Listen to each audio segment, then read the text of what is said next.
Atmosphère bien étrange pour une journée très exclusive, parce que chacun sait qu'aujourd'hui, ce curieux engin, fils de monospace et de camion, va célébrer à la fois son baptême et en même temps accomplir son tour d'adieu.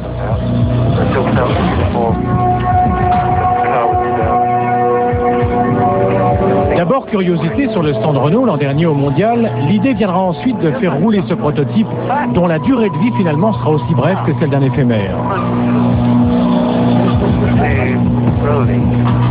Christian Conzen, Bernard Dudot, Gérard Ducarouge, Renault Sport, Williams, Matra, auxquels vont se joindre les pilotes Éric Bernard et Alain Prost, se lancent ainsi dans la mise au point en quelques mois de ce monospace diabolique, puisqu'il est le seul à avoir un cœur qui bat à plus de 800 chevaux, un moteur de Formule 1.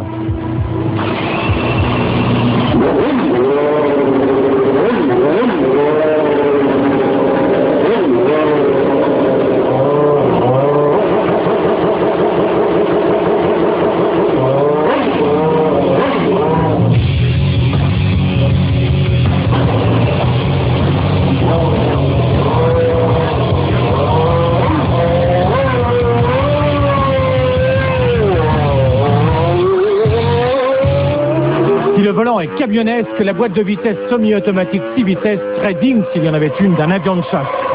Au freinage, sous l'effet des énormes disques carbone, l'espace F1 est presque scotché sur place. 80 mètres seulement pour dégringoler de 300 à 70 km/h. Passer la chicane improvisée, la courbe de signe vous saute au pare-brise. Les F1 la prenaient quasiment à fond. Mais là, il faut toute la science d'un Prost pour faire passer l'espace sur ces 4 roues. En fait, le centre de gravité est tellement haut perché, les roues de 18 pouces tellement rivées au bitume, qu'on sent que dans les mêmes circonstances, pauvre conducteur, on serait sur 2 roues, voire carrément sur le toit.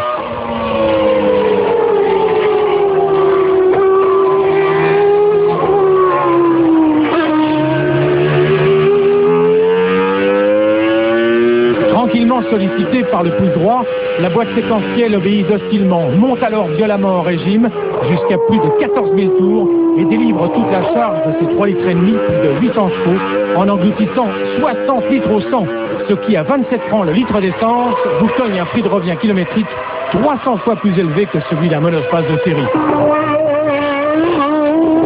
Mais ce jour est tellement exceptionnel qu'on ne va pas perdre son temps à étaler des trucs aussi mesquins et seul compte le champ du 10 cylindres dans la ligne droite du Mistral.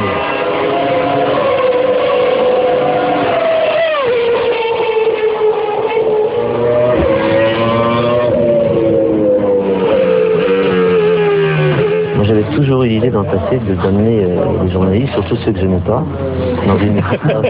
dans une F1 à 2 places.